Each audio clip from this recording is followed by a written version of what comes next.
Welcome everybody to 52 Living Ideas. We are going through the Bhagavad Gita.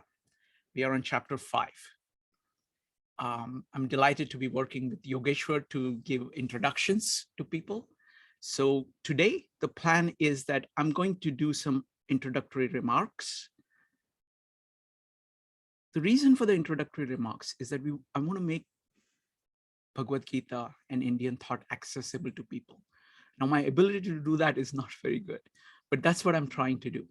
So I'm trying to give overviews to people so that you can get a sense of the Indian culture. So these vignettes that I'm going to start, I and sometimes Yogeshwar will start with, will give you a sense of the Indian mind, okay? And then we will go into the main part. And the main part is we're looking at chapter 5, starting with verse 6. So we'll go from 6 to 10, and then 11 to 15, I think. And for each of those parts, I will first, Yogeshwar will read the Sanskrit version. He will talk about what he gets from it. Then I will talk about that, and then we will open it up for any comments. All right, so that's the plan. So let me start over again. Welcome everybody to 52 Living Ideas.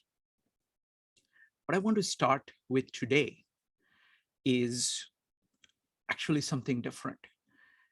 I've been looking for some kind of a commentary on Bhagavad Gita to supplement my reading of Bhagavad Gita.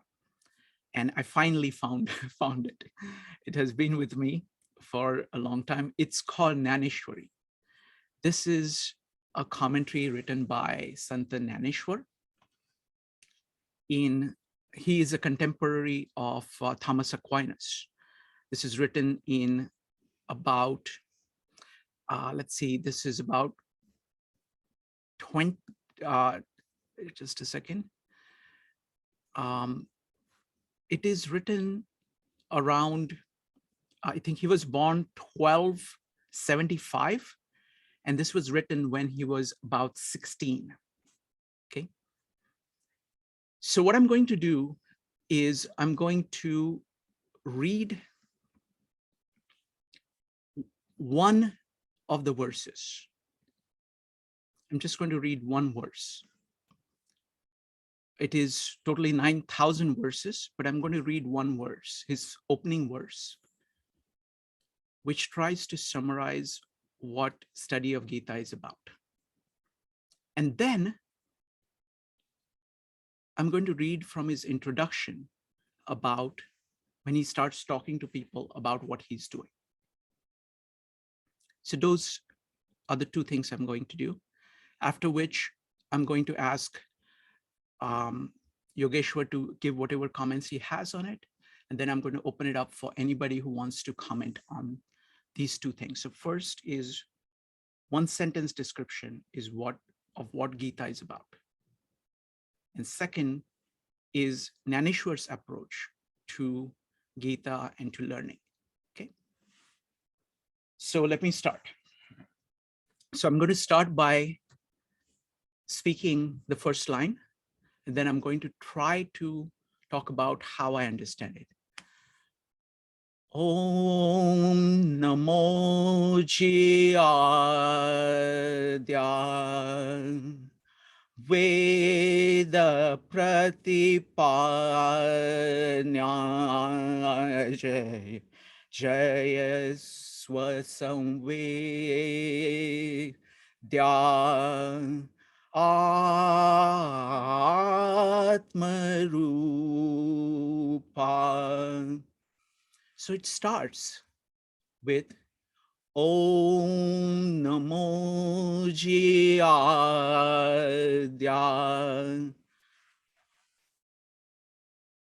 What he's saying is Om, which represents the Brahman and the Atman. Om is the source, it's the beginning, it's the root of everything. And I worship it, I bow to it, I adore it, I focus on it. That is what I'm doing. So this is the first fourth of the sentence. Om Namo Jiyadya. Next, he says, Veda Pratipanya. What it means is that Om is the subject of all the Vedas. So all we are studying is Om. That's it. That is the center, that's the root, that's God, that is the core of you. That is what we are studying. Next, so next he says,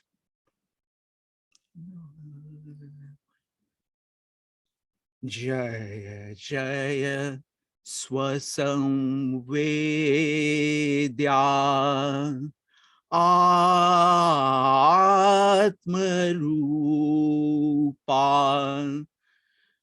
Jaya Jaya means I felicitate, I celebrate, I worship again. This Om, which is focused on Atma Swarup, Atmarup, that means your own nature, its own nature, its own beauty, its own shape. And how is it doing that? Swa Samvedya. That means it's the self being self-aware. So the core idea of the Indian philosophy is Tattvamasi, that the Brahman and Atman is one. So that means God and the core of you is the same. So whatever he's saying about the Brahman, whatever he's saying about God applies to him, to your own core. So what he's saying is that I am bowing to the core, to the God in me. The whole purpose of study is to study the center of your being. One that is self-conscious, that is completely engrossed in its own nature. So it is a profound statement. This is one sentence that captures, for me, what Gita is about. He's saying that's what we are studying. That's all we are studying. If that's all you get, that's it. Now, this is what we are studying. Now, let me talk about, he starts to, at the end of his introduction, he starts to talk about his approach to Gita. And there he says that, look, I'm a child. Okay.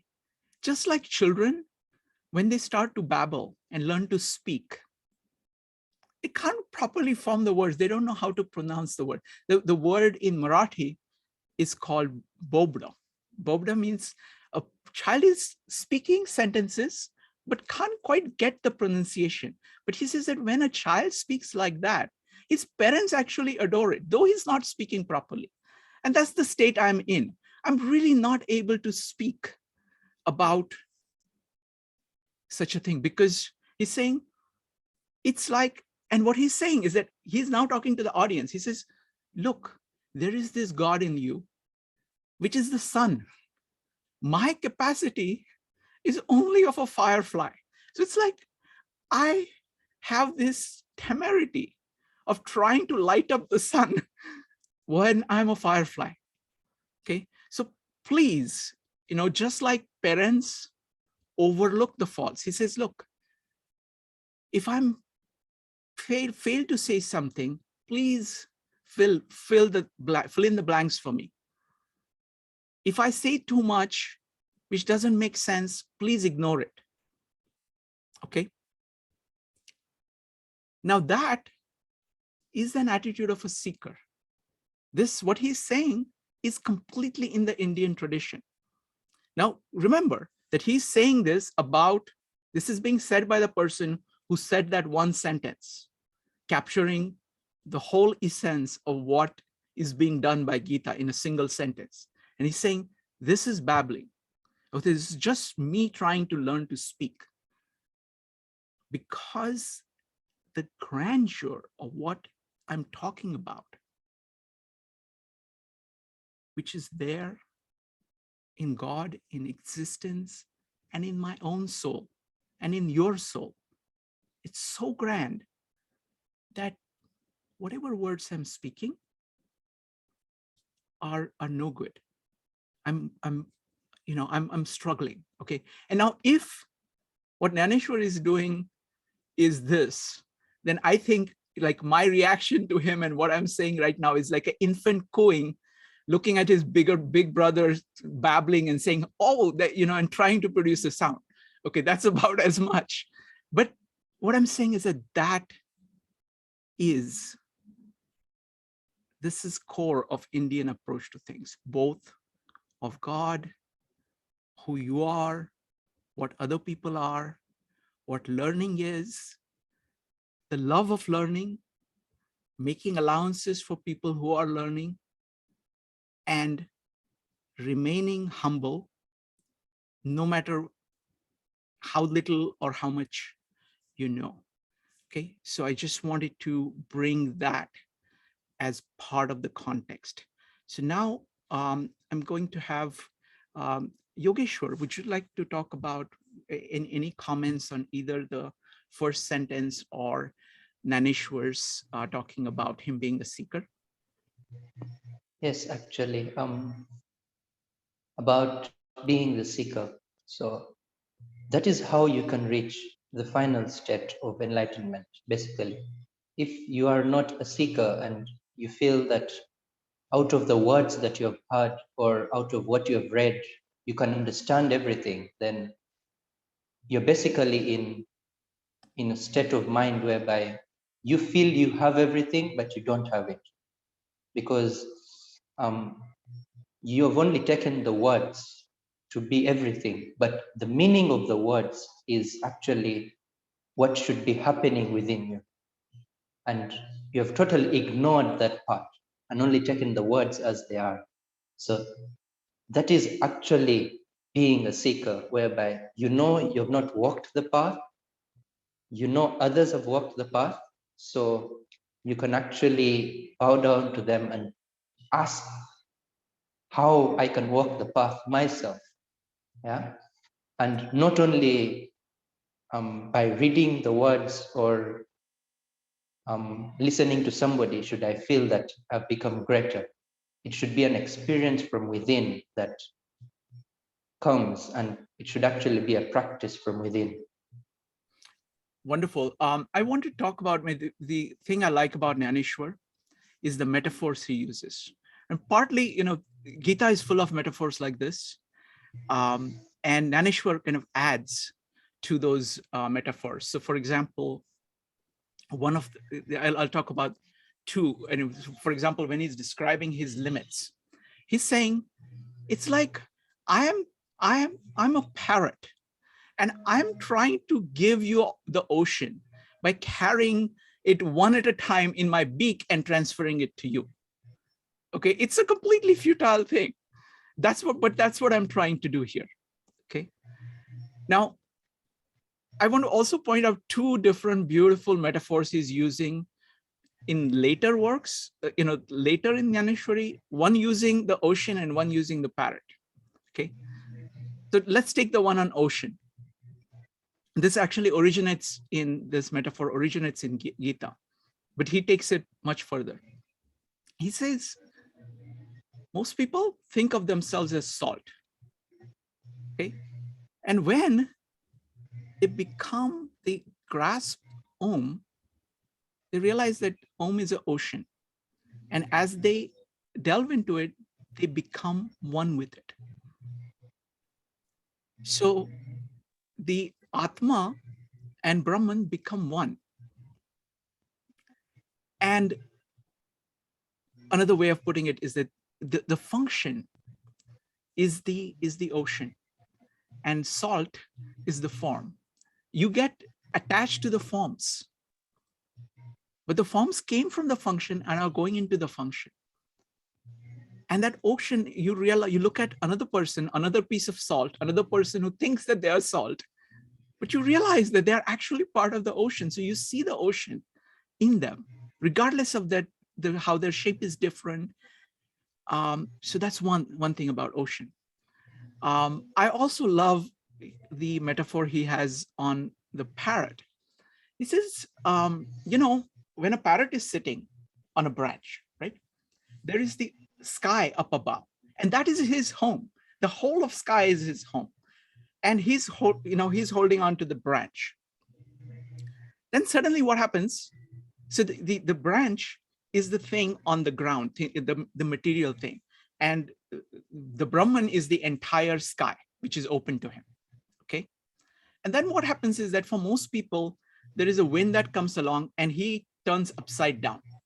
Okay.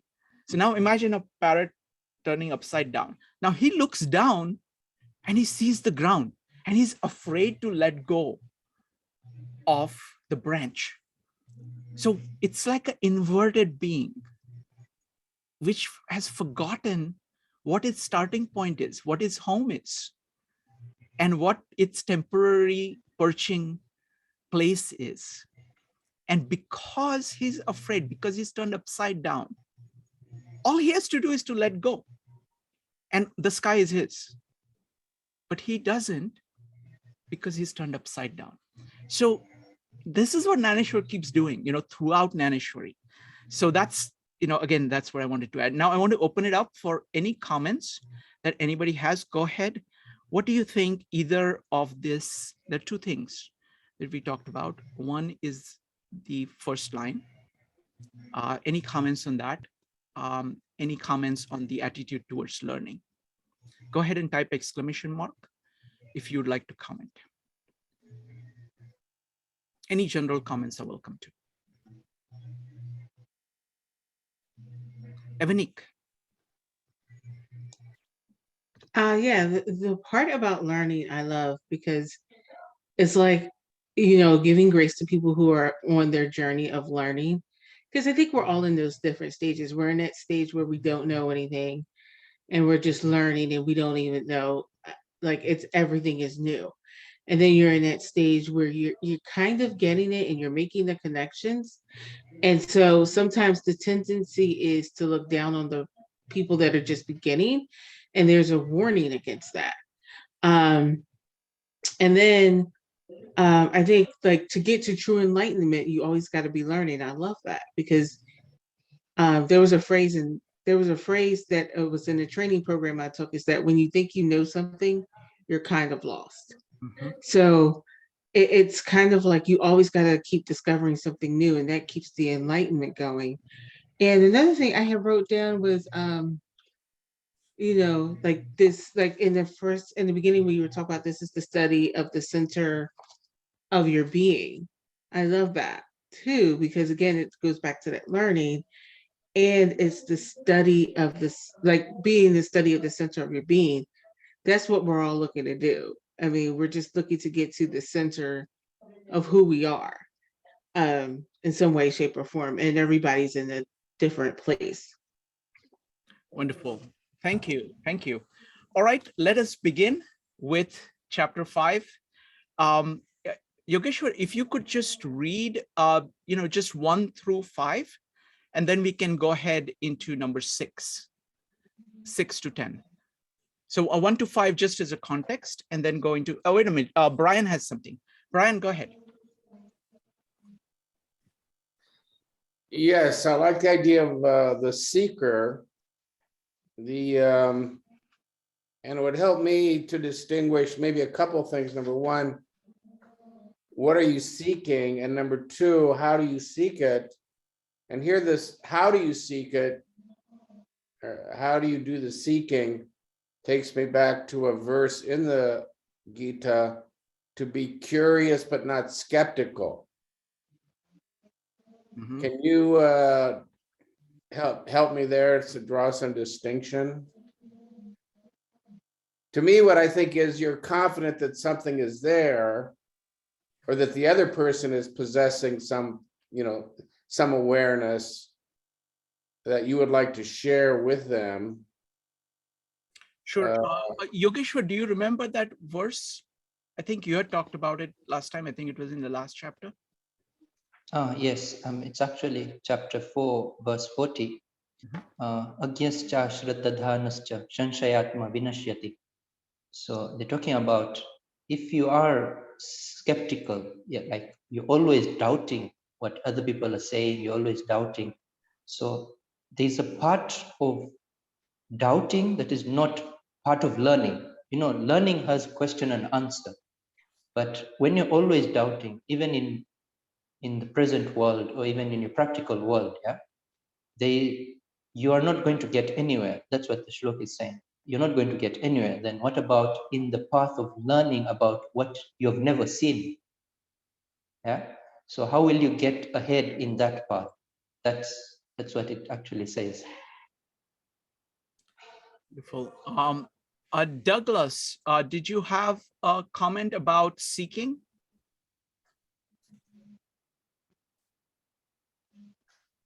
Me, right? Yeah, I was trying to, thank you. I was trying to talk about the one thing that is really Exactly. in the Bhagavad Gita and exactly stay on the topic that you asked me to, Please. okay, is that, Douglas, you muted yourself again. oh, enlightenment comes when you learn to love yourself, okay? And what I got from the Bhagavad Gita, reading the whole thing, okay, is that it's about starting, oneness with God through the love thing. So the thing that what he was saying very much was what I always tell, unconditional love. We need to really work on a lot of these things. That's what was expressed to me. At least this is what I got out of it. Wonderful, beautifully put. Thank you, Douglas. Thank you.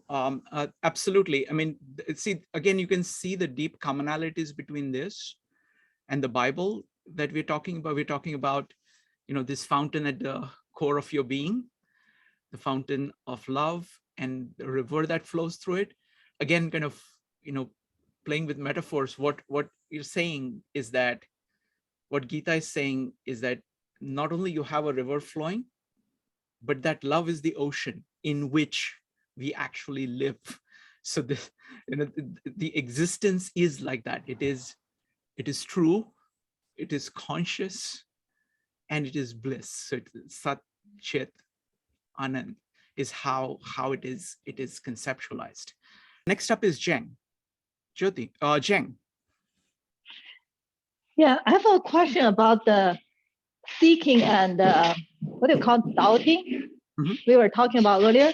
So my question is, what's the difference? Because there's always required faith when you like pursue a spiritual something, and I always have that challenge to believe in something when I don't really believe it. I think that's my trouble with Bible. It's, oh, I'm the way, you have to listen to me. So, but I found it's less troublesome with the Tao Te Ching or Bhagavad Gita. It seems they're more opening, like, to different options. So my question is like, the faith and the, it seems the questioning, the seeking, you need to question. Then the belief, you have to, I always think religion and philosophy, they're the opposite. Philosophy is about questioning and religion is about belief, which is the opposite of questioning. So I see there's a conflict here. Excellent. Great question, Zheng. So let me go ahead and try to answer it. So I think on this, Gita and the Indian tradition is very, very clear and very, very explicit that anybody who is trying to learn, that is sacred. Asking questions, saying I don't know, seeing contradictions is part of learning. So in that sense, it is not a faith-based religion. It is a knowledge-based religion. It is this, so the knowledge, learning, not set knowledge. For example, one of the people I was very influenced by when I was young was Vivekanand. And one of the things that I really liked about him is that he said, look, if you cannot see something, do not accept it. No matter what I say, if you cannot yourself see it, do not accept it. Only, so this idea of having profound respect for the mind, for an individual's mind, and you can see that throughout Gita. You can see that in the relationship between Arjun and Krishna. They are, so firstly, I was telling Yogeshwar about this little piece in Naneshwari, because Naneshwar does commentary on Gita. So there is a place where Arjun asks the next question, saying, wait a minute, you said this, but you also said this, and these two things can't possibly be true. And Naneshwar describes Krishna's reaction to that. He says, Krishna is, there was joy bubbling in him, because first of all, he's a very loving person. Second of all, he's talking to someone who is one of his favorite people in the world, Arjun. That's his cousin. He's also his brother-in-law. They have grown up together. They are, they are the best friends. Okay. And so he says, Krishna is seeing this mind of Arjun trying to grasp something that he is saying. And he can see this questioning in him. And then in response, there comes an ocean wave of his next knowledge. So the pursuit of knowledge is something which is core to the Indian tradition. So it is not about, and it's that there is a bhakti, but that bhakti comes, it is integrated with that. So I would say, the kind of the importance of questioning is a very, very deeply established principle in the Indian thought. Yogeshwar, what do you think? About that, there are two things. One is just believing in what somebody has said. Another point is what our scriptures are actually talking about is, it talks about you see what somebody else has said, you hear it, and then you try to practice it. Is it working or not? So it's like a science experiment, yeah? You've got something, you've got a hypothesis, and then you're going to try it in your life personally. Is it working? Is it not working? And then is it working for other people? Is it not working for other people? So it's like you're doing a science experiment with yourself, basically. And that's how all these types of yoga came about, yeah? Absolutely. So they're trying different experiments with themselves. So you listen to somebody, that's not a problem. But the part where you don't want to experiment on yourself, but you just want to doubt the other person, like this could not be true, this cannot be true, just by a matter of logic, that's not right. It should be working in your life. That's when it's right. Right. And that's a great point. So that's the other point. The point. So there are 2 points here. What he's criticizing in Gita is just doubting, which is skepticism, which is not actually asking questions, but it is actually refusing to take a position. You say you're not actually, because a person who is actually trying to do something that's the kind of guidance that Sri Krishna was giving when he was saying, look, if you follow karma yoga and be alive to your center, then you will slowly get jnana. So that means you keep doing things that you think are right. And in the process, you will also make a progress on your knowledge. So there is this loop going on between knowledge, between learning and work. So the Indian system is very, it's very integrative in that way. all these things are connected. Thank you. Is Joe followed by Prasanna? Joe. Just really quickly, I think this, this kind of bringing it together for me, the idea of the yogas themselves, but the importance of seeking knowledge and having perfect control of your mind is so that you can actually understand what your duties are in life. That's kind of how I'm starting to understand this. But one question, and I also like the what Yogi Shore said about the idea of theory and practice, and now you can continually test these your ideas about the world. But the one quick question, and I know this may be a little bit off topic, but so there are skeptics in the world that don't believe anything's true. That would be incongruent with what people, what the philosophy of in Indian culture, because there's truth, right? Once you know something, you believe it to be true, correct? That's correct. That's exactly what he's criticizing. Krishna was criticizing the skeptics who are skeptics for the sake of skepticism. Okay. That's, doubters for the sake of doubt, where you're not actually trying to understand things, but you're simply trying to shoot down everything. That's all you're trying to do. Okay, thank you. Next up is going to be Prasanna. Prasanna, go ahead.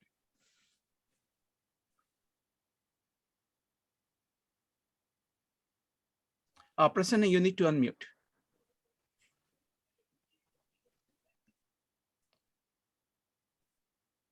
Okay, let's see what's happened to Prasanna. Prasanna, are you there? Okay, all right. So we will continue. Wait a minute. Shreya, go ahead. Hi, first of all, I just wanted to say thank you. I've been coming to these sessions for the last 3 weeks, and I found them so enlightening and so enriching. So thank you very much. So I wanted to say something about experimenting, because after the last session on Karma Yoga, I actually tried to, the entire week I spent thinking about my own actions and how I lead my life on a daily basis. And there were some questions that I came across. So for example, Yogeshwar last time said, Karma Yoga is about being completely committed to your actions, being dedicated completely to what you're doing. And through that route, you can find enlightenment, or you can find your true nature.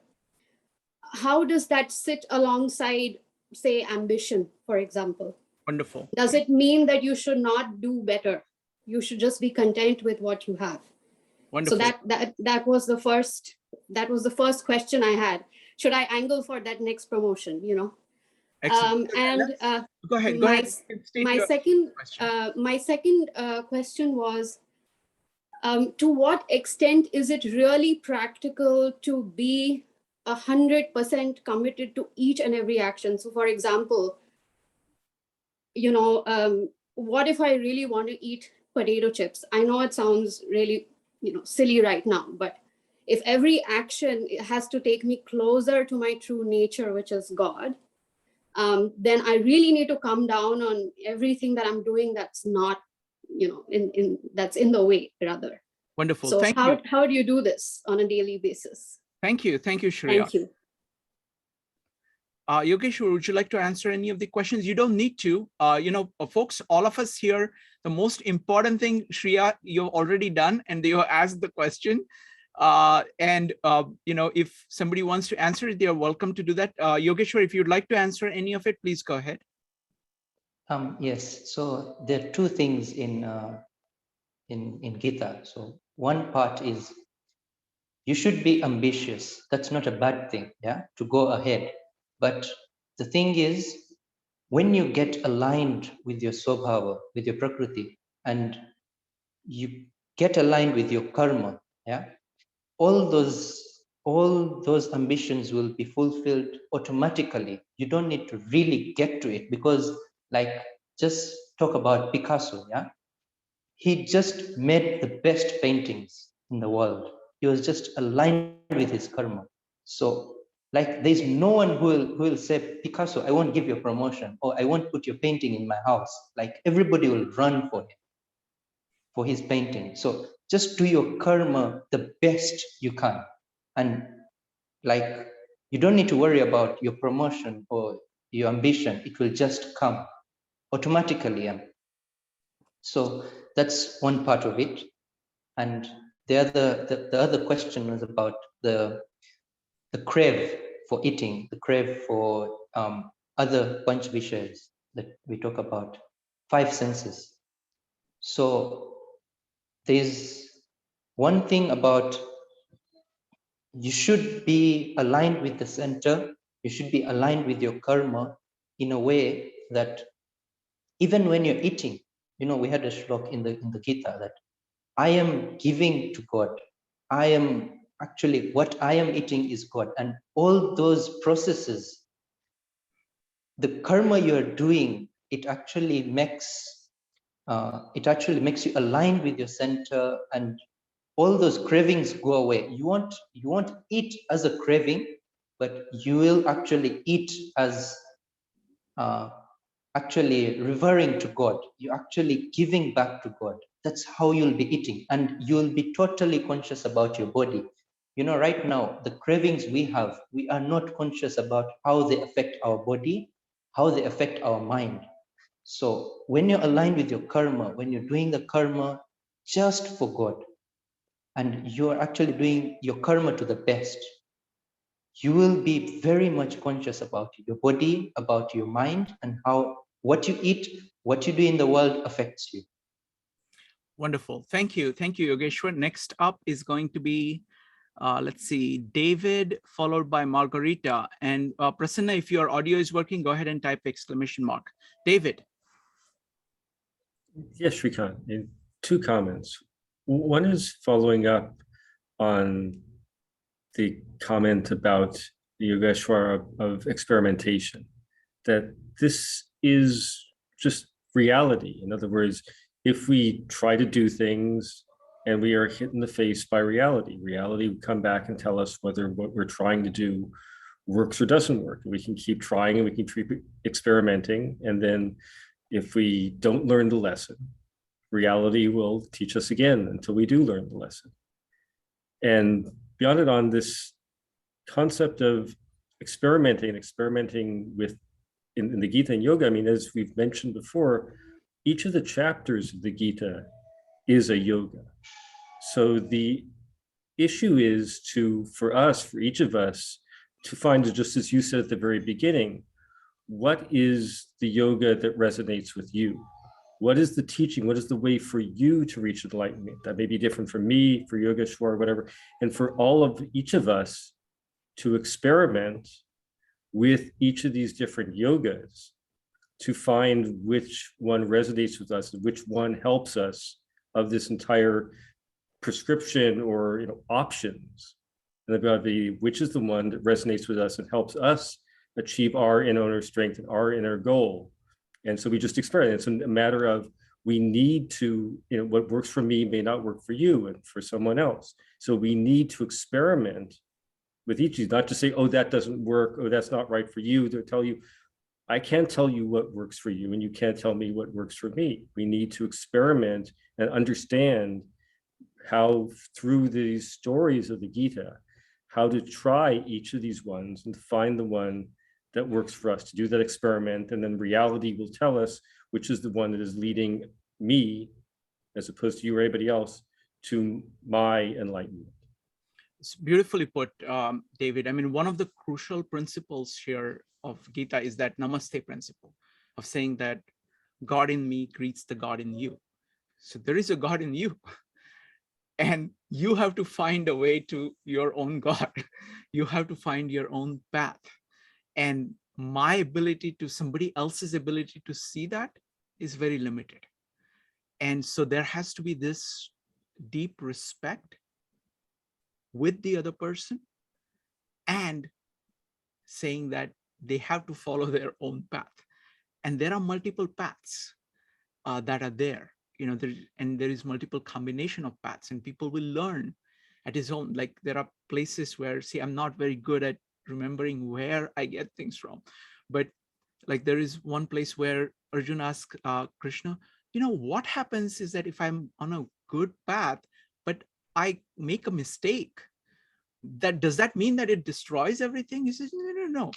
It's like, because you've done right things, you are in a better state. I mean, the way in which Indian thought expresses that means even if you make some progress in your life, did not make too much progress, in your next life, you'll be in a better place. I mean, the way I see it is that it's like, to the extent to which you do right things. And this also kind of answers the question that Shreya had put in, that to the extent to which you do right things, you're going to be in a better situation. And that keeps on building on itself. Everything that you do right keeps on building. And there is connection between all these paths as well. So thank you, David. Great point. Next up is going to be Margarita, followed by Jyoti M. Margarita. Yes, hi. Reading Gita, I also think about my own culture, and I realize beyond the layers of modern and classic religion like Islam, Hinduism, Christianity before, we also have our religious traditional belief. We call it kejawen from Java, so the basic Java. And interestingly, there are similarities also with Gita and Hinduism, obviously. So the idea is they worship this Sanghyang Tala. That's God is basically a void, an empty space. That's why they worship God in a place without walls, because they believe there will be void at the end. But the way to come to God, to this void, is you need to get into your inner self. You need to be harmonious, your inner self, with the God, so you can become one with God. So you need to find that, but you need to empty yourself. That's kind of similar with the idea you kind of need to be like put distance between you and your senses, your ideas. But if you let yourself become detached from this external stimuli, you will get your super consciousness, and that will direct you. So it's not really you motivate doing things, but you align yourself with what you need to do. This, for me, it's not experimental, not trial and error, but the idea is more to search within so you know what to do. So yeah, I think that's quite interesting because it's so different with my modern education that I need to think critically before I do things. But if I want to see this in another perspective, actually, I need to just reduce myself into not knowing to know what exactly that I need to do. Yeah, thank you. Wonderful. Thank you. Thank you, Margarita. Next up is Jyoti Marwa, followed by Prasanna. Jyoti. Yeah, hi, interesting presentation and different perspectives. The way I look at Gita is, it's very simple. It talks about balance. Everything that you do in life has to be done in balance. And you have to detach yourself from your actions and align your mind and body and spirit in such a way that you don't go past the laws of nature. And that comes with practice. And if you keep God in mind, God there the center, you can achieve that. Thank you. Thank you, Jyoti. Thank you. Next up is Prasanna.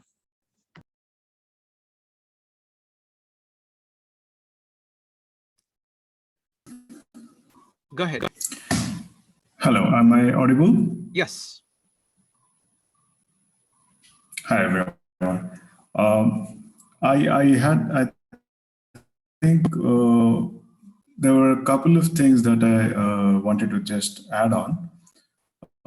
One was someone mentioned about words being superfluous or words being not adequate to describe certain things or experiences. So that reminded me of something I was listening to just before getting on the call. It was a neuroscientist named V.S. Ramachandran.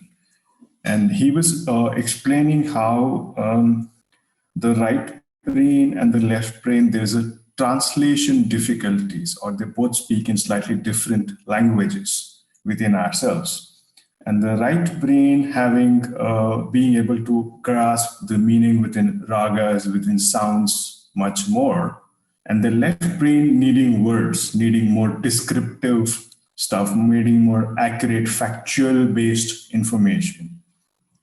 And so sometimes where words hit our right brain and we can understand it instinctively, or the sounds, but it doesn't make sense to our left brain. And that translation difficulty, he said, is where probably the next steps of research and understanding is required. Wonderful. Thank you. Thank you, Prasanna. Appreciate that. Folks, now we're going to go to the next reading. Yogeshwar, do you think we should start from 1 to 5, just read 1 to 5 for context, or should we just go directly to 6? What do you think? We should just start from 6. It's fine. Okay, go ahead. So you can read from 6 to 10 and comment as you want on it, and then go from there. I read the Sanskrit or just English? No, Sanskrit first. Okay. You know what? Let's do one thing. Let's do one thing. Let's have somebody else read English version, so that provides background for everybody else. Let's see who would like to read. Does anybody want to read from there? I don't know if Doug can read, but I can read. Yeah. Wait a minute. Let them read first. I can read, sure. Okay, so let's go with Doug, followed by Ambika. Ambika, wonderful. Let okay, Ambika Doug, go first. I'm finding my place. Okay, sounds good. Ambika, go ahead. So we're doing 6 onward till what number? 6 to 10. Okay. But renunciation is difficult to attain without yoga, O Mahabahu. The yoga-united sage soon attains to the Brahman. The yoga-minded, the pure soul, master of himself, whose senses are conquered, whose self has become the self of all existences, even though doing works, he is not tainted. I am not doing anything at all, so would think the yoga integrated knower of the essential principles while seeing, hearing, touching, smelling, eating, going, sleeping, breathing, speaking, ejecting, taking, opening eyes or closing them. He holds that it is the senses simply acting upon the sense objects. He who, having abandoned attachment, acts reposing or founding his works on the Brahman, is not stained by sin, even as water clings not to the lotus leaf. Wonderful. Thank you. Thank you, Ambika. Next up is Doug. Doug, go ahead.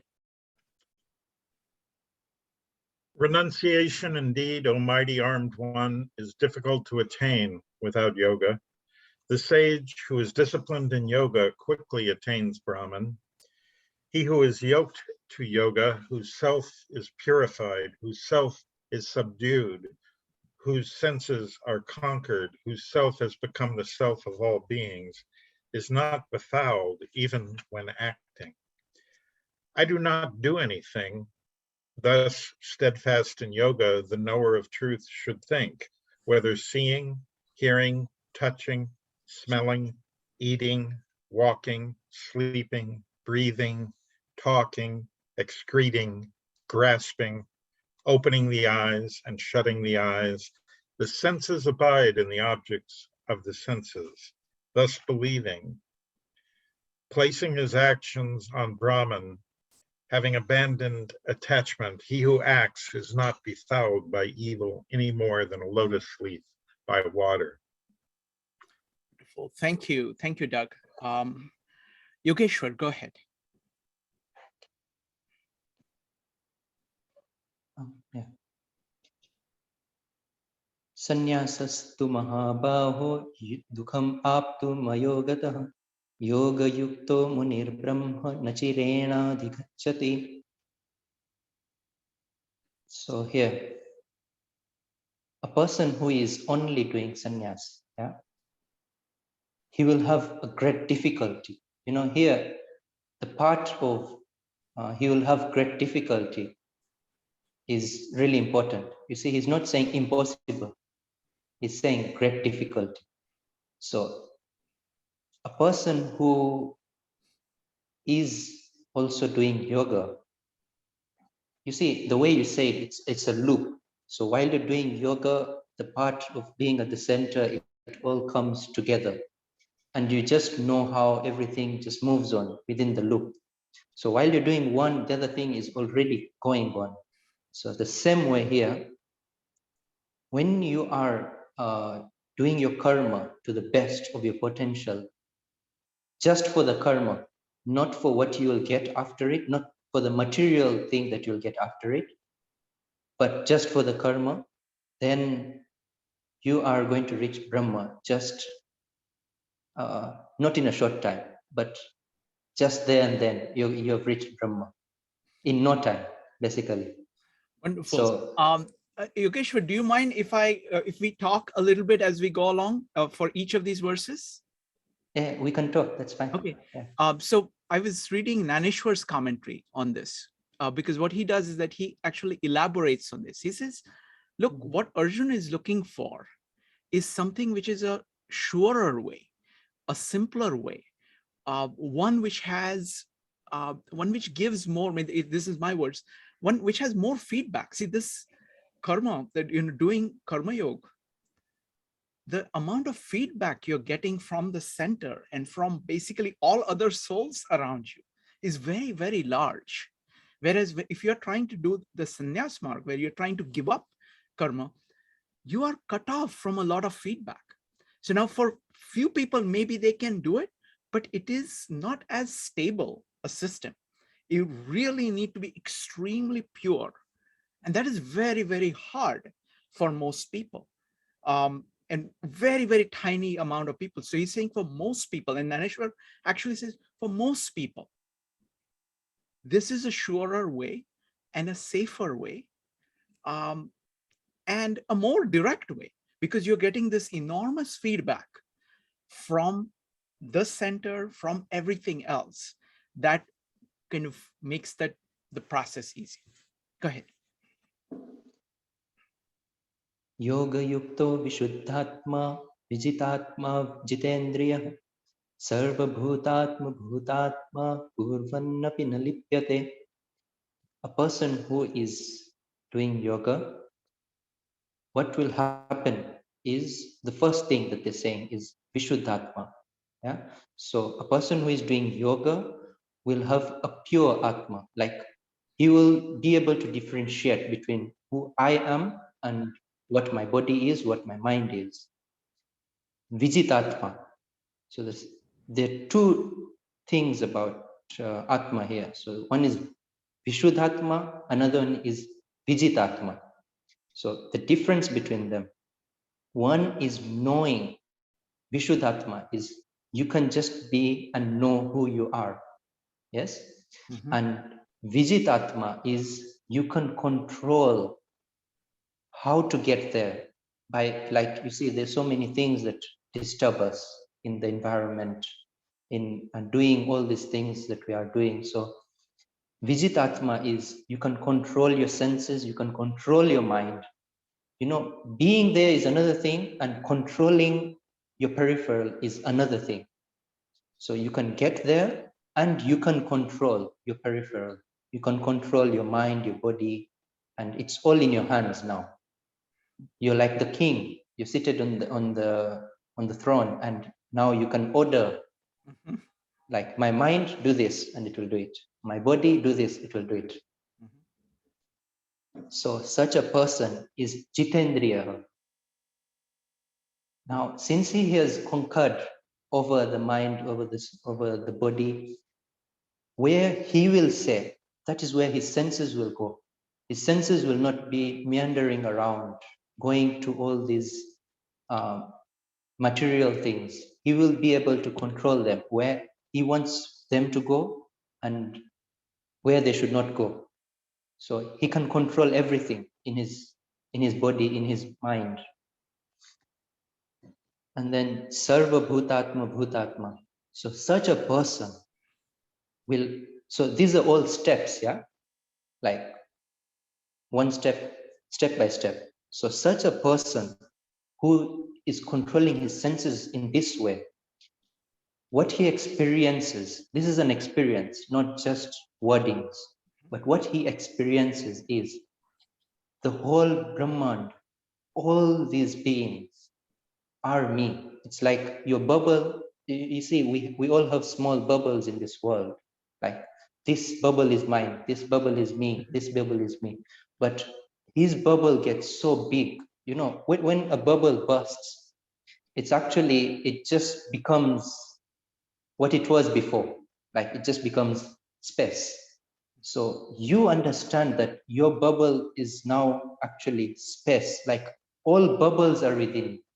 Like your initial bubble of your body, your mind, it all fades away. What has remained is space, and everything is within you now.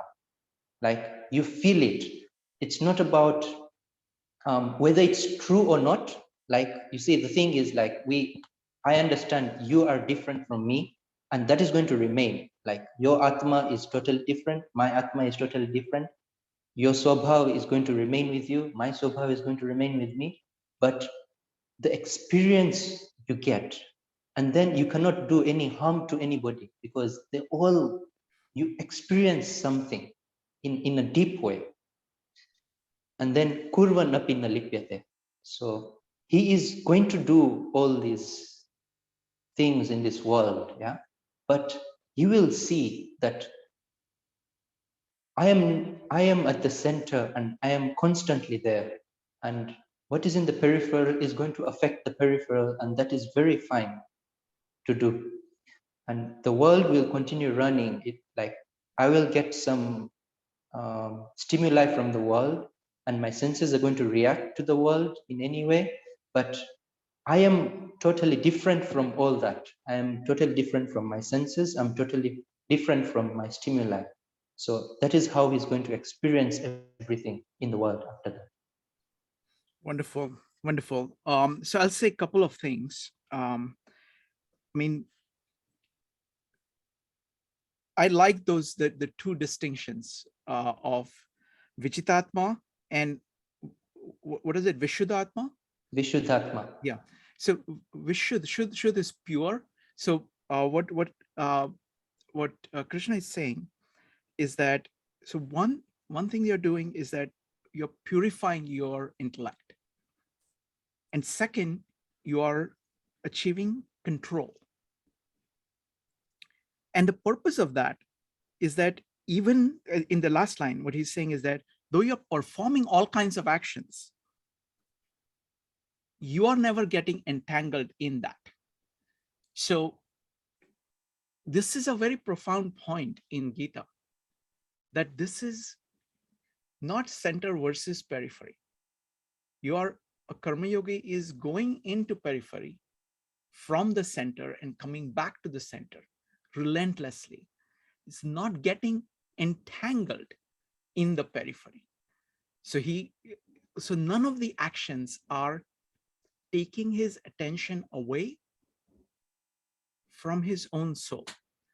And as a result, because he's focused on his own soul, souls of others are real and apparent to him. And it's like, as Nanishwar is saying, Om Namoji Adya. So you are, by praying to Om, you're praying to your own Atma. And in the process, the same action that you're doing in order to have connection to God, you're getting connection to your own core of your being, your center. And in the same action, you are identifying the core in all living things. So just that one thing, doing all of it at once. Thank you. Please go on. Naiva kinchit karomiti yukto manyeta tattvavid pashyan shrinvan sprishan jigran nashnan gachan swapan shwasan pralapan visrijan grinan unmishan nimishan napi indriyanindriyartheshu vartanta iti dharayan. So I've taken these two verses together in a way because it's a continuation between the sentences. So a person who is such enlightened and who has such an experience, what he will now be able to experience is, I am not doing anything. Because you see, what is written is, I am not doing anything. That is yukto manyeta tattvavid. A person who now knows about the center, about his body, about his mind, will manyeta, will understand this. Yes, and that understanding is, it won't come only by reading, because you read, you also read with your mind together. When you're seeing something, you're going to see it with your mind. You're going to see it with the lens of your mind. But what here is, it's an experience that you feel within you, that all this, like I could just take an example whereby there is a tire, because in the modern world we can say like this, yeah, there's a tire. So the whole tire, there is the outer rim, that's fine, but there's also that part that actually it's in the middle of the tire, but it actually doesn't move. But that's where the whole tire is centered. If that part is not there, the tire doesn't have its function properly. So he understands what the center is in that way. Right? So it's based on the central part, and without the central part, the tire doesn't have its function as it should function. Let me add just one thing here. Aristotle has this concept of unmoved mover, something that moves everything but remains unmoved. It is similar idea. Please go on. Sure. So now they're talking about all the activities that are going to go in within your body and in your mind. So you're going to be able to see, you're going to be able to touch, to eat, to feel. And you know, there's a misconception sometimes that a person who is a yogi, or who he only concentrates on one thing so much that he doesn't actually know what the world is about. Yeah. But in a way, he knows what the world is more profoundly than what we know the world is.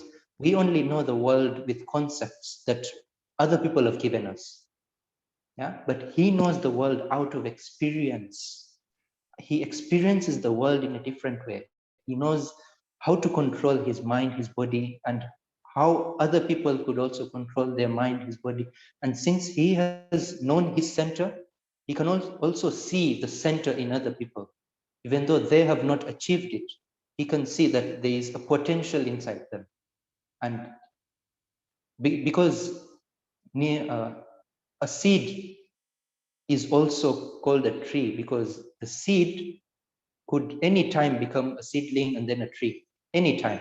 So the potentiality of a seed, it's really high, because he will see the seed within everybody, and then he will say, yes, there is a very profound seed in this person, and it can grow into a tree anytime. So I cannot actually do anything wrong to that person. I cannot do anything wrong to that animal. It's just, he sees everything in a different way. And he experiences it in that different way, not just by bringing concepts into your mind to see things differently, but seeing things in a different way. And here, the last point is Indriyani indriyartheshu vartanta iti dharaya. So he is seeing that all the five senses are reacting to the stimuli that they are getting from the world. Like, for example, you're going to feel cold, so you're going to put on a blanket, or you're going to put on your jacket, anything. but you understand because you are the king seated on the throne, and you can order your body that, okay, yes, he understands that the body needs warmth now, but he will doing it knowingly.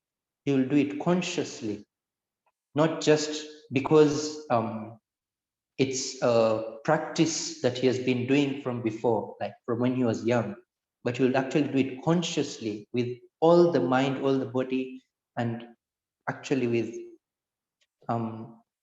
the utmost integrity, basically. So there is no distinction whereby, you know, normally we have two things playing in our mind. Should I do this? Should I not do this?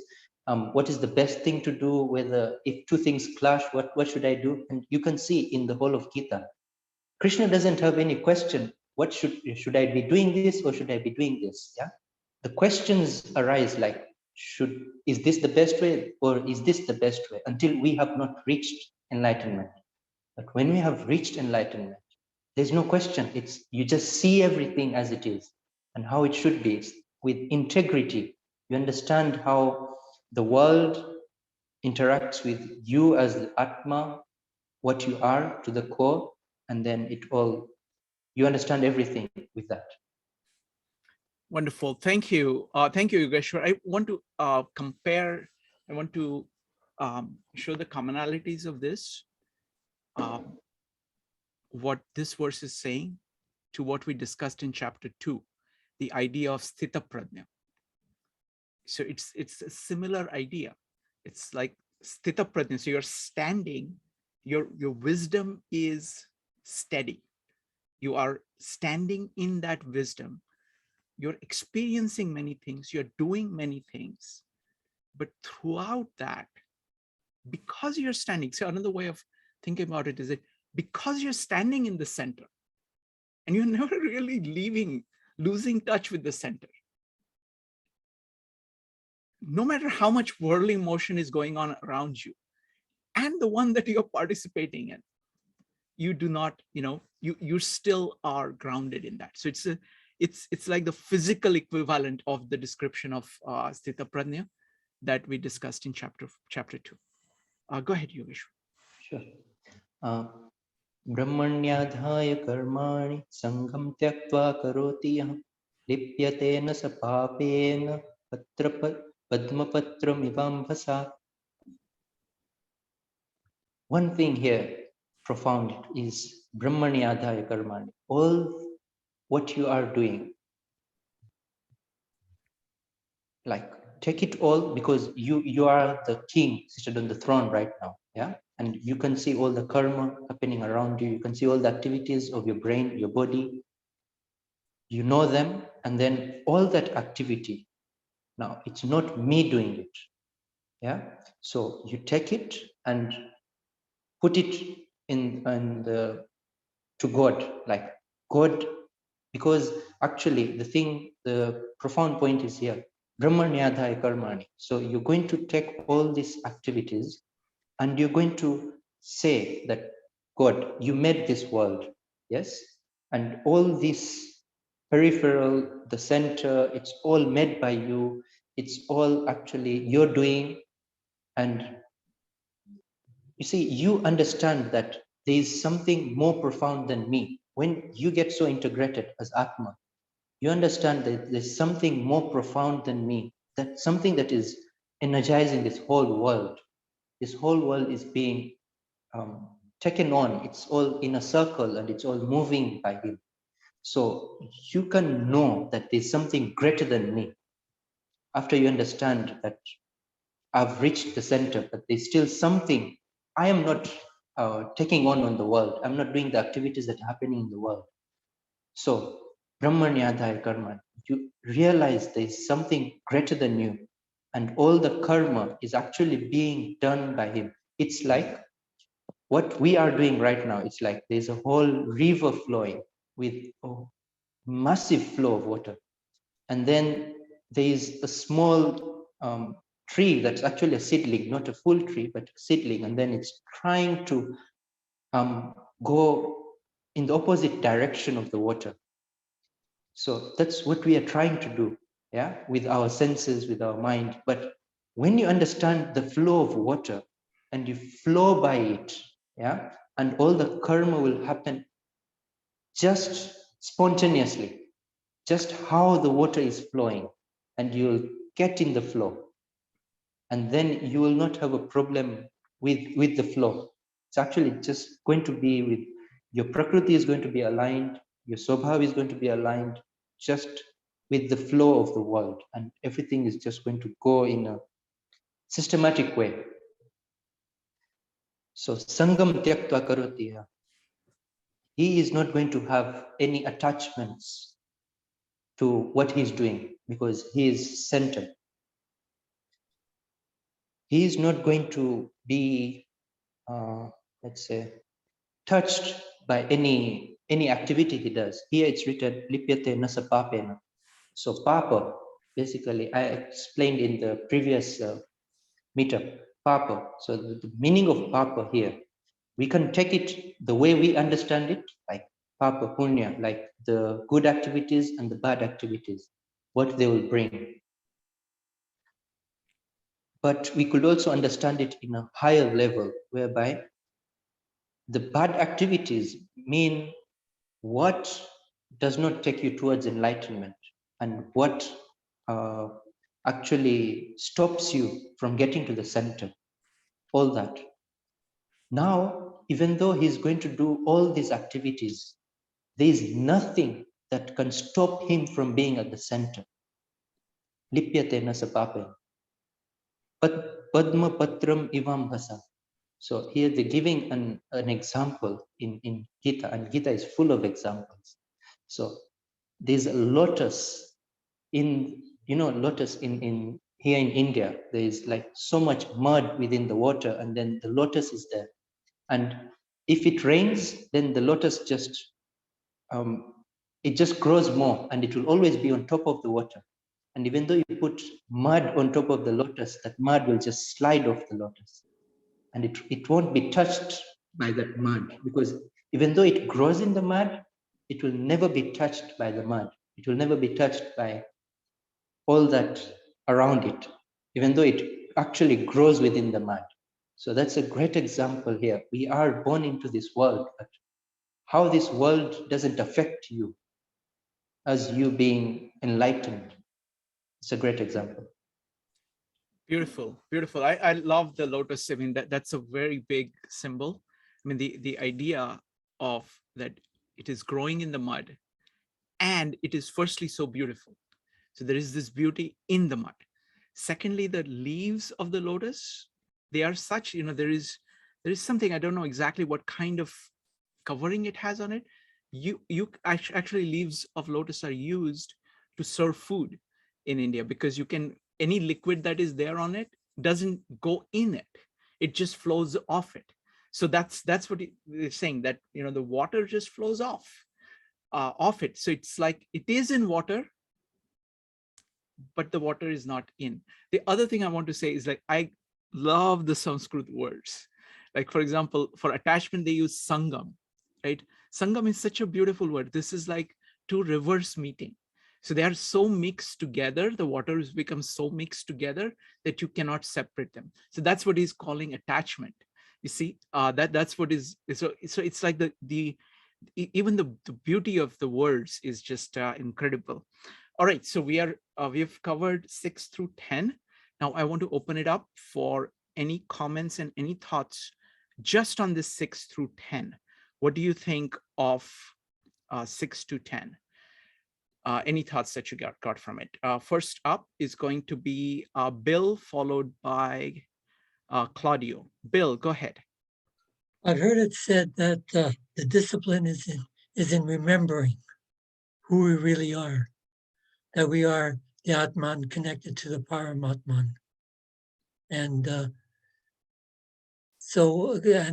that the fact that we are already inherently, naturally all have that inside of us already. So it's a matter of connecting to what is already existing. Yes. Is that the feeling Absolutely. in the Gita? Absolutely. Thank you. Thank you, Bill. So I would fully, I mean, the core thing that Gita is saying is that this Atma is there in you. That is there in each of us. And it is always there. It's always there. It has always been there. It's a question of what are you paying attention to? What is it that you are attached to? What is it that you're loving? If you are focusing on, obsessing on things which are away from the center, then you are not aware of the center. You basically turned your back on your own soul, on your own nature. And that's what most people do. But the soul remains there. And it is, so absolutely.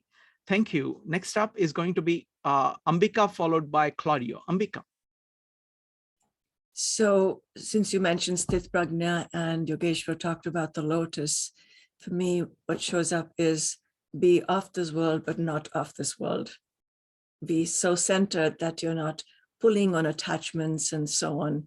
You're so centered that you will actually grow through all of this to that effulgence that is so desired.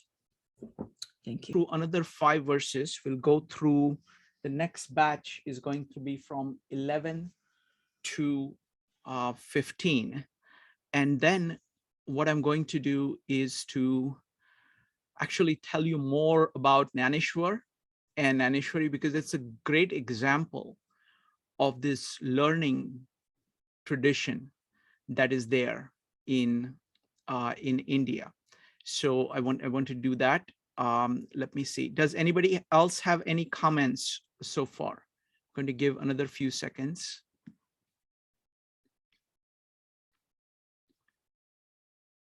Okay, let's see here. Brian, go ahead.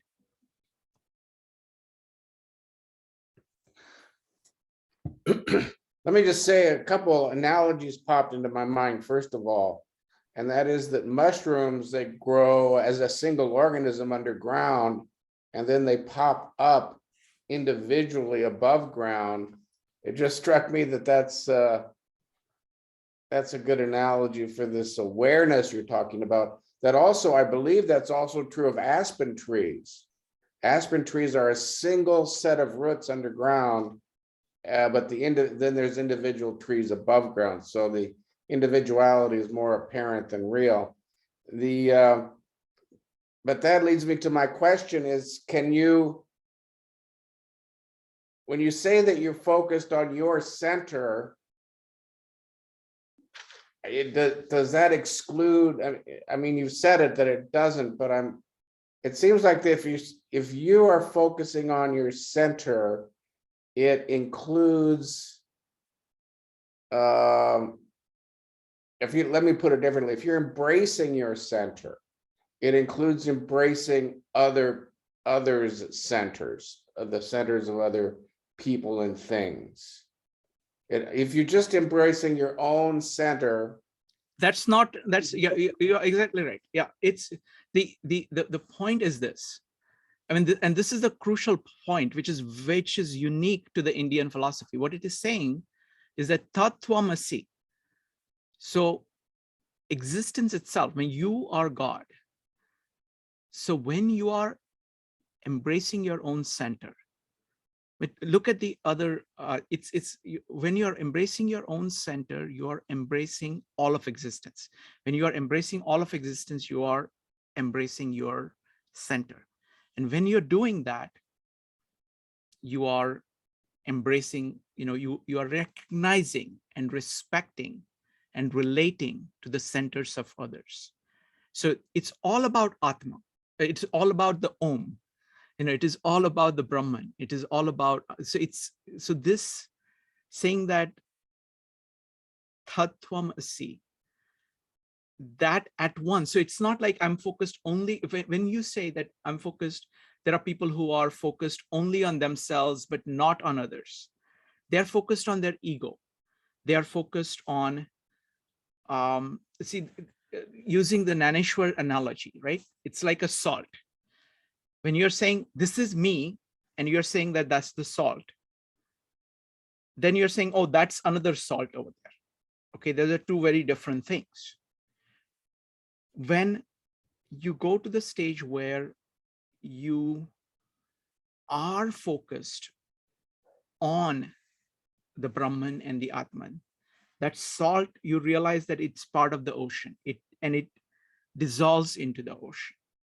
So you become one with God, and in the process, you become one with other people.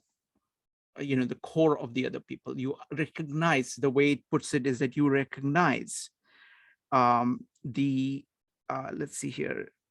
It says, karma yogis who are of purified intellect and who control the mind and senses see the soul of all souls in living beings. So it's a natural consequence of that.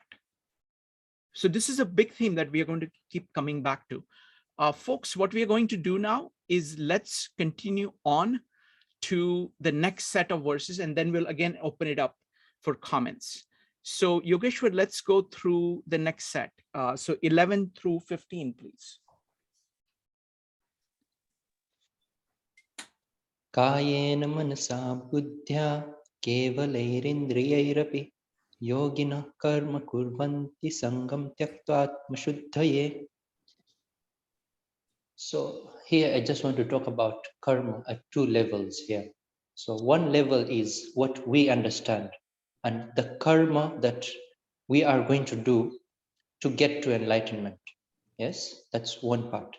And the other part is the karma that an enlightened person does. So those are two different things totally. The word is karma, that's fine. But there are two different perspectives to the same karma that you're talking about. One is to reach enlightenment. One is what you do when you're enlightened. Yes? So here they're saying, Atma Shuddhaye. So to get to enlightenment, basically, what are we going to do? So this is our perspective, how we are supposed to understand karma to get to enlightenment. Yeah. One thing is the body. The other thing is the mind. Yes. So kayena manasa. The third thing is buddhya. So buddhi means it's differentiated from the mind, whereby it's not just thoughts, but it is something whereby you have thought about something. Yes. It's just like talking about wind. Yeah. But when wind comes in the form of a hurricane, you need to give another name. It is just wind. That's fine. But when it comes in the form of hurricane, it's another name totally. So that's how it's differentiated from the thoughts part. Yeah. So it is just thoughts. Your mind is only thoughts. But there's another part to thoughts whereby there's buddhi. So the logic that you're going to put, and using that logic, you're going to come up with some concepts about, even while we are studying Gita, there's some concepts that you're going to make in your mind. So those concepts need another name and need another part of you that is going to be doing, another part of the mind that is going to be doing that. So the mind is there and the buddhi is there. And then kevaler indriyairapi. So even all the five senses are there. So using all this, yeah, a person who is doing yoga is going to do all these activities to be enlightened, for the enlightenment, not for the attachments. So he's going to leave all the attachments on one side, and he's going to be doing all this karma just for enlightenment. And as we talked about, the example that Krishna gave before in chapter 4 about what Gnan is, how Gnan is. It's basically, it's like fire. So all the karma that you're going to do is like the wood that you're going to be putting in the fire. So right now you're doing karma, yes, but the gnan that is going to be lit by the wood that you're putting inside the fire, it's going to consume the wood as well. Like even the karma that you're going to do to reach enlightenment is going to be burnt to ashes by the time you reach enlightenment. So all that karma doesn't have an effect on you. It's actually just purifying you towards enlightenment. It's making the fire more like it's just it's giving fuel to the fire.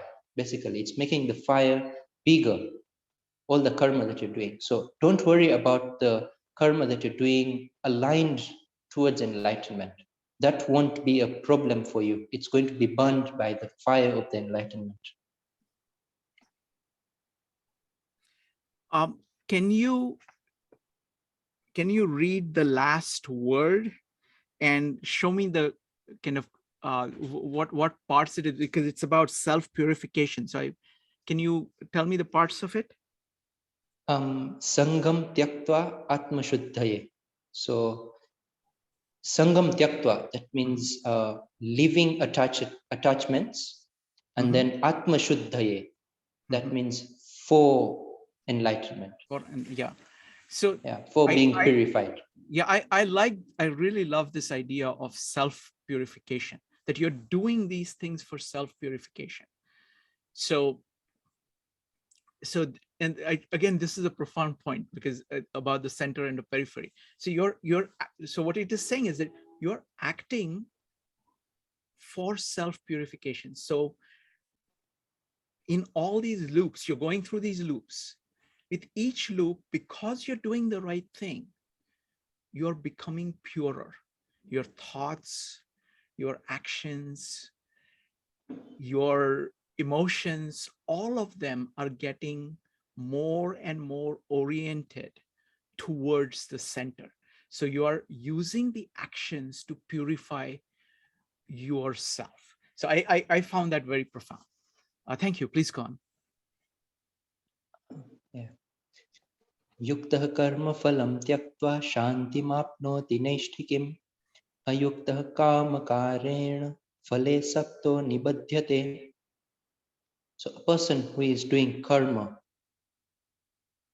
with all this enlightenment, with the integration of the Atma, the body, the mind,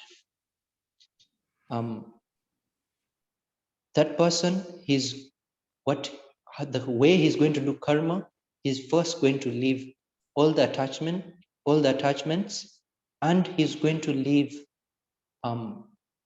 what am I going to get from this karma, basically. So he has to think about it. He has to know what I'm going to get from this karma. And this karma is not for some material thing that I'm going to get in the future. That should be perfectly aligned in your mind. It is just for enlightenment. It is not for any other material thing. It is not even, material things, we normally take them as solid things in our world. But even some concepts like being known to so many people, or even that's an attachment. Basically, you're doing some activity right now so that you get to be known by so many people, like so many people bow down to you, or so many people are coming back to you. So even not for that. So that's also a material attachment as well. Yeah. So karma phalam tyaktva. So he is not going to look for material attachments. He's not going to look for material things I am going to get from this karma in the future. He's going to ask himself a question before doing any karma. Why am I doing this karma?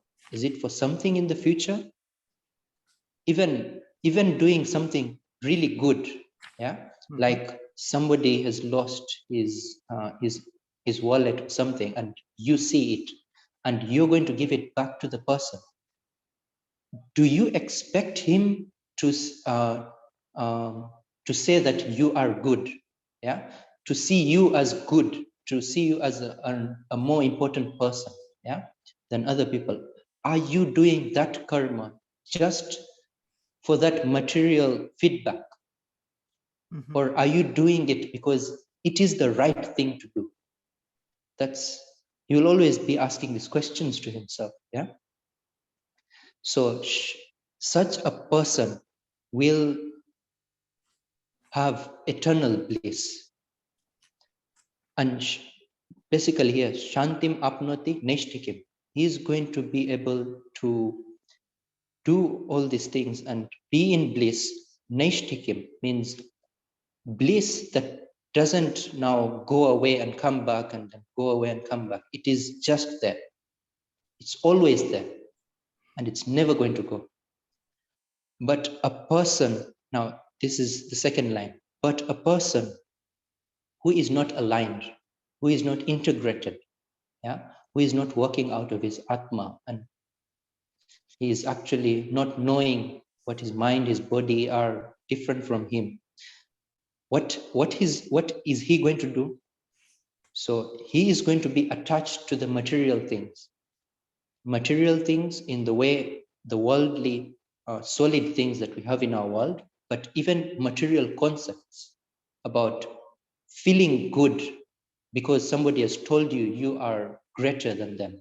Yeah, so all those feelings of attachment, because there's so many times whereby we do things because we want people to come back to us. We want people to actually see us as greater.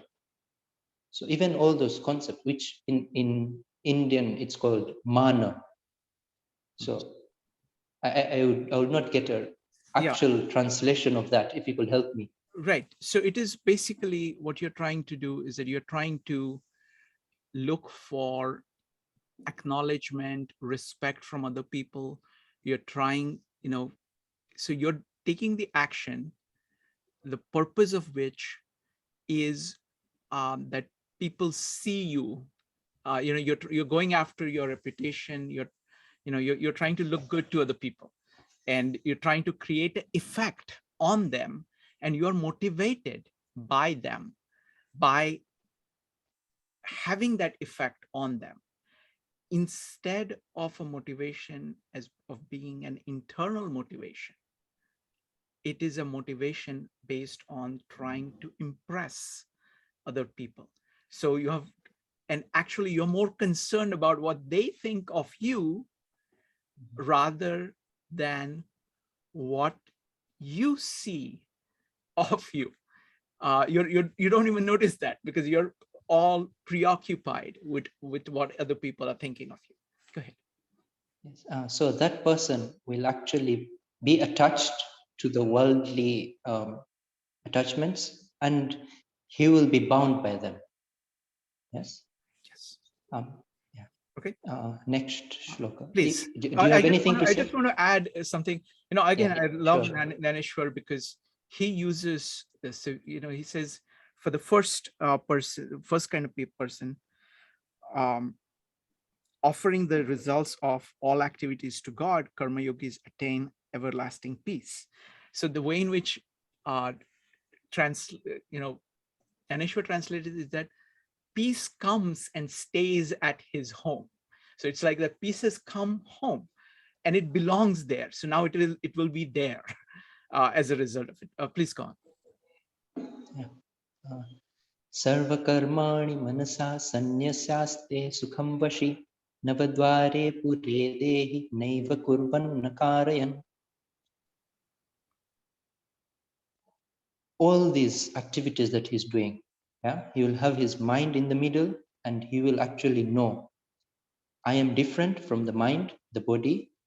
So the activities that are going to go in the mind and the body, but I am separate. So that is the sannyasya. Yeah. Sannyasya doesn't mean sannyasa, basically the concept. It's not totally about like being detached from the world as we see it physically right now, but it is an integral concept about being in the world, but not being attached to it. That is sannyasa in a way. So it is like the lotus in the mud. Yeah. So you are in the world, but you are going to be at the center, and all these activities are going to go on in the world. Your senses are going to act to the stimuli, but you are not going to get affected in any way. So that way, you have actually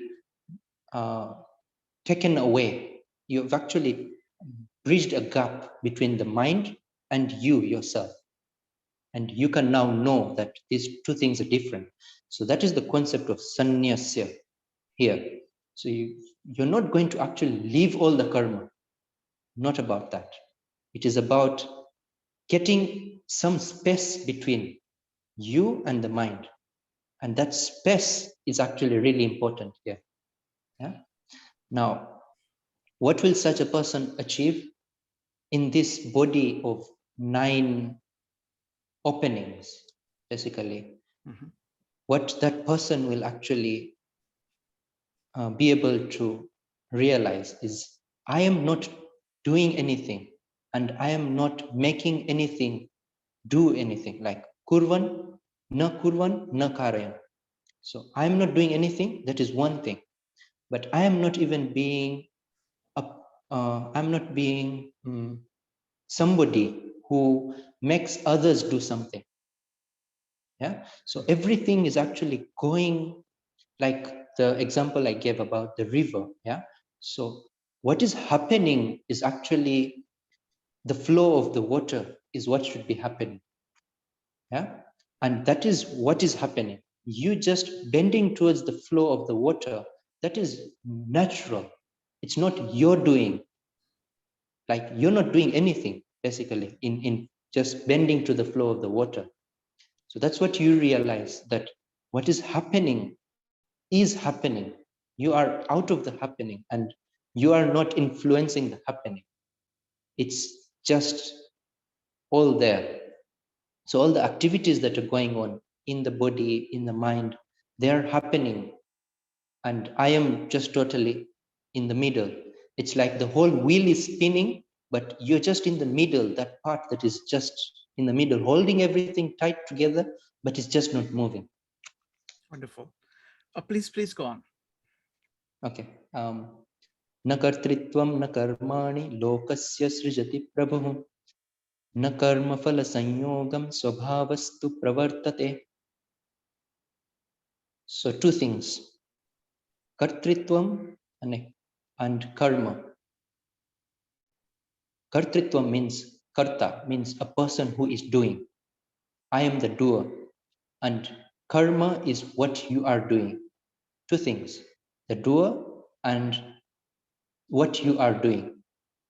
So those 2 things are not produced by the person who knows that I am Atma, and a person who is integrated in such a way. And na karma phala sanyogam. So all this karma phala, all this getting back the good out of the good deeds you have done, that is not done by me. He understands it now. Yes. But right now we feel that because I did something good in the past, something good is happening with me right now. Because we have the ego that I have done something in the past. But a person who is enlightened and is centered in the middle understands that all this is actually happening by somebody out of me. Like he's like Brahma, the concept of Brahma. Yeah. The whole ocean is there. I'm just a drop in the ocean. And you realize that when you actually get there to the Atman and you leave yourself to the ocean, and then you realize that, oh, I am actually nothing. Everything is just happening. All this world is just a happening. Yeah. And swabhavastu pravartate. It is just happening by the all that, it's like an example whereby God has made a watch. Yeah. And he has tightened the, previously we used to have watches which we need to dial in, like we need to like every 12 hours or every 24 hours, we needed to actually, what do you call it? Wind it. Lost the word. Yeah, Wind you it. need to do that. Mhm. Yes. So we had those watches, but what God has done, what He has actually built a watch, this whole samsara. Yeah, He's actually built this whole samsara and dialed it once. Yeah, and it's all just going on, like all the ticking of the clock is just going on continuously without anybody needing to do anything. That's how He has bound it. It's just going to continue in circles. But if you are centered to yourself, you will understand all this. And once you understand all this, you will not try to disturb what is happening in the world just because of the influence or the attachments to the world, but you'll be doing activities that are aligned with Brahma. Like in the river, the plant is just going to go by the flow of the river. It won't actually go to the other side of the river. Thank you. This is very similar to what we are studying in Tao Te Ching. This is the same kind of attitude that a sage has towards the Tao. Tao is simply the way in which Brahma or nature is acting.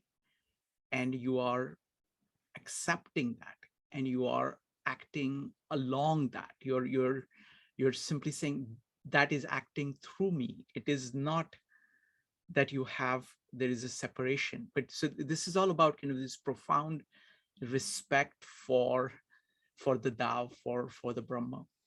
Go on.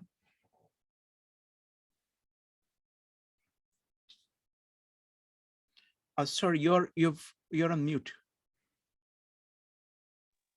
Sorry. Nadatte kasyachit papam nachaiva sukritam vibhu ajnanena vritam jnanam tena muhyanti jantavah. So at last he's saying that then why don't all these people actually do what everything aligned, integrated with the Atma, with Brahma? Why doesn't everyone do that? Yeah. So this is the answer to that. Ajnanena avritam jnanam. Like in Indian philosophy, we don't take gnan to come from outside. It is already there. What has happened is it has been covered by agnan, by ignorance. So we have to remove that ignorance, the cover from the gnan. And that gnan is already there and it will just send out its light into our lives. And because that covering is there, all the people of the world who are not centered to their being, who are not in the Brahma, in the Atman, they are not knowing all these concepts about the Brahma. So what they are going to do, they are going to flow by their attachments. They're all going to do things according to their own attachments, and that will lead them away from Brahma, from Atman. And that person is not going to do anything that the first line here is nadatte kasyachit papam nachaiva sukritam vibhu. So a person who knows about Brahman, about his Atman, he's not going to do anything wrong or anything right according to what we know right now. Yeah, the good and the bad that we know right now. He's going to be at another conceptual level totally. He's not going to do anything good or bad in this way. He's going to do the right thing that is supposed to be done. Wonderful. Thank you, Yogeshwar. So I want to open it up for comments just on these verses. Folks, I mean, one of the rules, I mean, there are lots of new people here. So we got 4 rules. Rule number 1, type exclamation mark or raise your hand in Zoom in order to speak. Rule number 2, keep on topic. We are just discussing these verses. So anything on these verses, okay? So keep on topic. 3, be brief. And 4, be courteous. So go ahead and type exclamation mark if you have comments about these verses. Bill.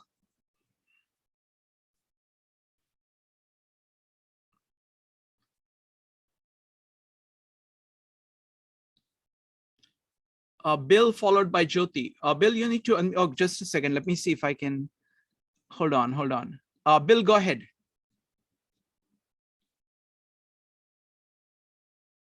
Can you try to unmute? So I don't know if this is a comment on the verses, but it's an experience, I think, related to the verse. And that is, things seem to go well with me lately.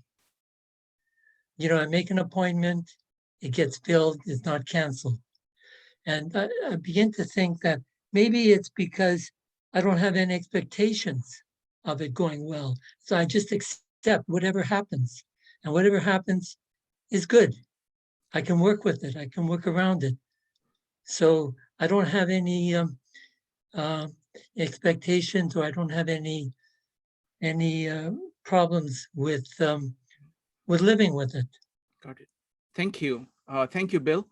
Jyoti, what is your question about these verses, or what's your comment about the verses? I have a question.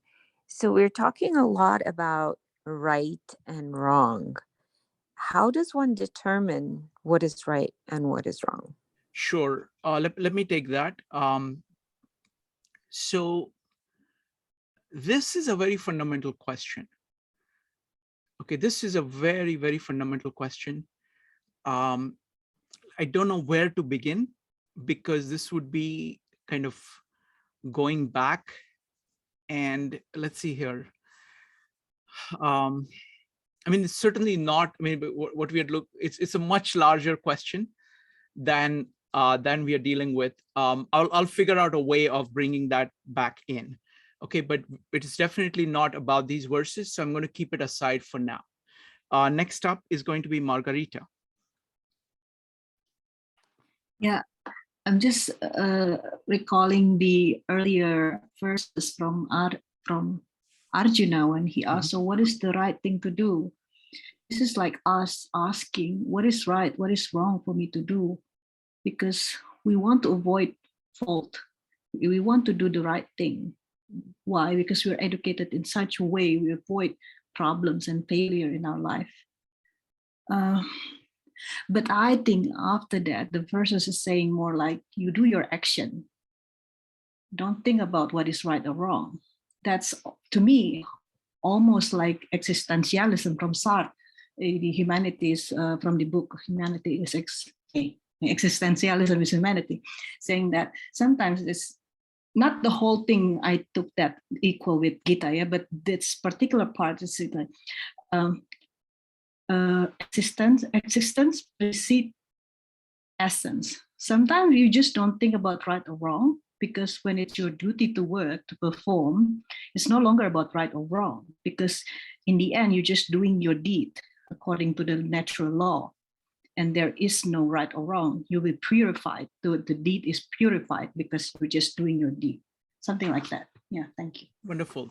Thank you, Margarita. So, I mean, the idea of right and wrong in, let's look at all three religions, okay? All three works, Tao Te Ching, the Bible that we are studying, and Bhagavad Gita, how they approach it. Essentially, all three of them say that you have to start with what is. Like Tao Te Ching says that try to understand the Tao, try to understand how nature is working and act in accordance with it. The Bible says that love God or love Jesus, and you will see what is, and God is love. So have the love in your heart and act from it.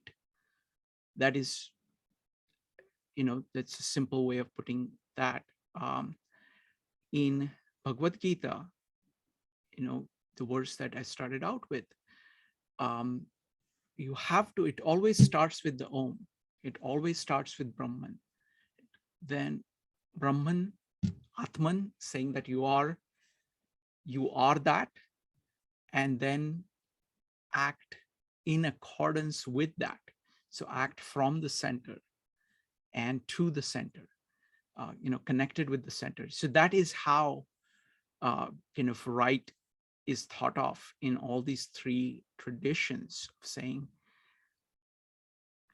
try to figure out what exists, and act according to that. All right, let's see here. Does anybody have any comments? Otherwise, I want to tell a story about Jnaneshwar. Let me go ahead and tell the story about Jnaneshwar, because what I'm trying to do here is I'm trying to give you a richer and richer context of the Indian tradition from many different angles. It may seem not connected with what we are saying, but actually it is. But it is a way of just giving you the concretes from which you can abstract out what the Indian mind is like. I came to America over 35 years ago now. And when I came here for the first time, so firstly, I grew up in Bombay, India, and I was in Marathi medium. So till 7th grade, I did not speak English. And I came from a family, my grandfather was a literary figure, and some of the top authors in Marathi and many other languages used to actually come and stay at our place, discuss with each other, read out their plays. So I grew up, I read incessantly. I was very much brought up in the literary tradition of learning and appreciating all of it. So that it is so my Marathi is actually very good. I grew up with that. I did not know English in the 7th grade. Then when I came to America, I lost the habit of speaking Marathi and writing Marathi. And after about 10 years here, I was going back to India. And I said, I remember it was one Sunday, I said, let me see if I can still do Marathi. And I write a lot every day. And mostly it is about psychological and philosophical ideas. So I said to myself, okay, today I'm going to write the same thing, but I'm going to write it in Marathi. Okay. And I tell you, it was the most amazing experience. Because what happens is that each language, their concepts are different. The way things are formulated in each of the languages is different. So when you're trying to grasp the same thing, one with one hand and one with another hand, the grips are slightly different. And in trying to figure out the grips, you actually understand what you are thinking about better. So I was blown away by that exercise. So I said, I have this basis in Marathi, and I should not let that go. I have to build on it. So when I went to India, I decided that I wanted to dive into the history of Marathi language. And the way I did that was I tried to identify the key milestones in the development of Marathi language. And actually the first large milestone in Marathi language is this book, Jnaneshwar. That's the one that I'm quoting. That's by Jnaneshwar. He was born in 1275. He was the first person who wrote Gita in Marathi. Before him, it was available only in Sanskrit. So you had to know Sanskrit in order to learn Gita. And he said, this should be accessible to everybody. So he was the one who wrote it in Marathi. And in the process, he transformed Marathi. It's the first surviving literary work in Marathi. It completely shaped Marathi, changed Marathi, because nobody had actually expressed these thoughts in Marathi before. So it just, and that was made accessible to everybody. So that was the first book. And then, now this is of course, written, this is 13th century Marathi. So 13th century Marathi is different from modern Marathi. I understand a lot of it, but I still need translations. So I looked through all the translations I could find and finally found this one, which was done in 1870. Okay, so it's a rare book. And I couldn't find copies of it. There were some copies available at a library, and that's where I found it. And I saw the scholarship there of this gentleman who has written this. And I said, this is so much better than anything else that is there. So and my next step was to study saint called Tukaram, who is the next big step. What he does, what Naneshwar does, is that he brings Gita, all of Indian philosophy, deepest of Indian philosophy, into Marathi. What Tukaram does is that he writes these very short poems called Abhanga, these poems, which connect the deepest of these ideas into everyday life. And those are just beautiful, beautiful poems. So that was the next, because I was studying the big milestones, Tukaram was the next milestone. So I went to this little library that I used to go there as a kid. It was still there. So I went there and I explained to the librarian, said, look, I've been studying this. I've just finished reading, trying to, go through Naneshwar. Now I'm looking at Tukaram and I'm trying to figure out how to approach Tukaram. So the librarian says, wait. And she picks up the phone and calls somebody and hands me the phone. And she says, this lady has done a PhD on Tukaram. She is one of the topmost authorities on Tukaram. Please talk to her. Okay. So I say, hello. I said, I tried to explain that this is what I'm trying to do. I've just finished looking at Naneshwar. Now I'm trying to look at Tukaram and I'm kind of lost. And I don't know how to proceed. So she said, look, it is difficult for me to explain how to approach Tukaram over the phone. Can you, I'm only like 5 minutes walk away. Can you come to my place and I will explain everything to you? Please come to my place so I can explain everything to you. I said, oh, of course. So I go there and, she's amazingly amazing. And she asked me, so what are you doing? So she says, I told her that, look, I was going through Naneshwar and this is the book that I found in the library, but I cannot find a copy of it because it's a rare book. She says, wait. She goes in and brings this copy, okay? And she says, here, this is yours. So I said, I can't accept this. This is a rare book.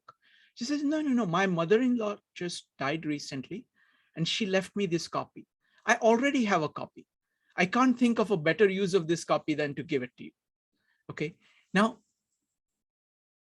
this is Indian tradition.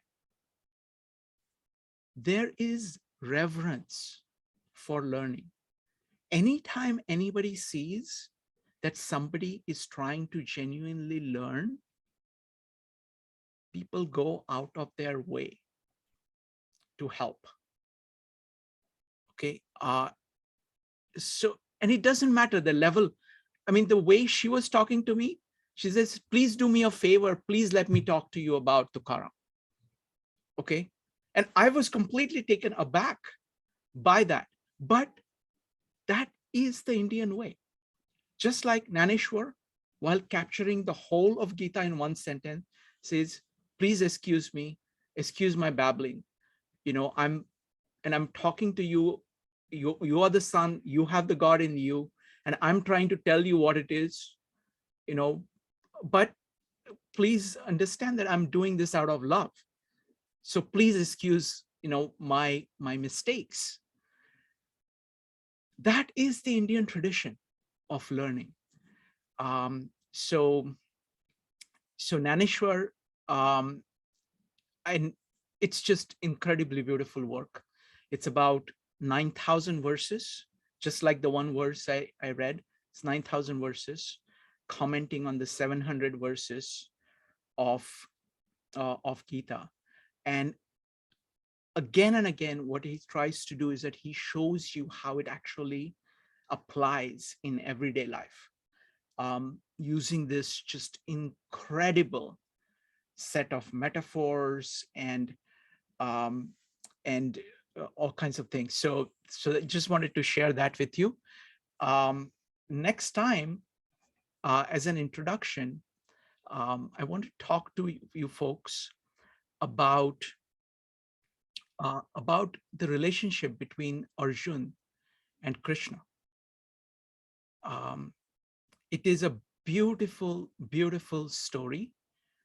And you can see the love that is there between Krishna and Arjun. And you can see, it's such a profound thing. So I would like to talk about it. Yogeshwar, if you'd like, you're welcome. It would be wonderful if you can add anything that you want about it. So we will start the next week with observations about, Krishna Arjun. Also, just look at the fact that this is a dialogue. This is somebody asking questions and somebody answering questions. Also note that this is happening in the middle of a war. Okay, so if you want to talk about integration between action and knowledge, here in the middle of the war, the chariot is put right between the two armies ready to go at each other. And they are discussing Gita. They're going to talk about Gita. It is not considered unusual. See what it says about knowledge and the importance of knowledge. See what it says about the importance of karma, and see what it says about the connection between them. Just that, of where it takes place. So there is just so much here, and I look forward to exploring that next time. All right. Thank you very much, everybody. Thank you for being here. I'm always honored. We have meetups going on Dao De Jing. If you have not already joined 52 Living Ideas meetups, please go ahead and do that. All my meetups, I post only some meetups in other places, but I post all our meetups are posted here. So I want to highlight a couple of meetups that are coming up. This Sunday, Jason and Amon have been working together to translate Dao De Jing just for our group. So they do amazing job of doing a fresh translation. Jason knows Mandarin, and he shows you word by word. We're going to hear like the first part of Dao De Jing, entire 37 verses together, and see what that effect, what is the effect of listening to that. So that's going to be 8 p.m. Eastern time on Sunday. And on Wednesday, we are going to do a meetup on the 3 religious texts and 3 architects.